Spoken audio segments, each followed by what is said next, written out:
my biggest question is like how do you hope to impact people? Okay. What's your end game?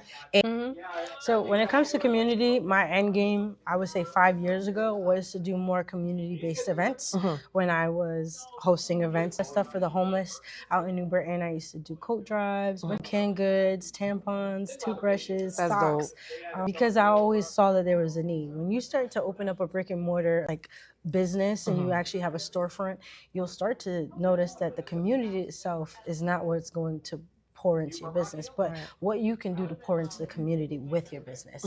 So I started speaking to a lot of the older women in New Britain that worked in that district. And I said, hey, I'm noticing this. How can I make an impact?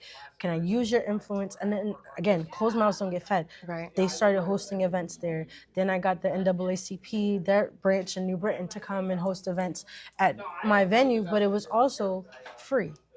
So this Love is that. because I wanted the people that look like me that were actually making a difference in the community to have a space to come together, to do the planning and to get those things together. But for me, my end goal now, I'm kind of in that nesting phase. Right. So I don't know what it is, but so I'm just trying to build a home front for myself and stop focusing on just how I can help other people. I'm trying to help myself. Right. And grow that And this way. is where you're taking the time, like you said, take the time for yourself. Yeah, and now that I'm back in school, like I think my entire perspective has changed. I'm glad I didn't do college and finish when I was 20. I wouldn't have known what to do. I was an athletic training major then, and now I'm a business major. It was completely different fields. Yeah. Completely different. And I just feel like the narrative in my conversation has changed.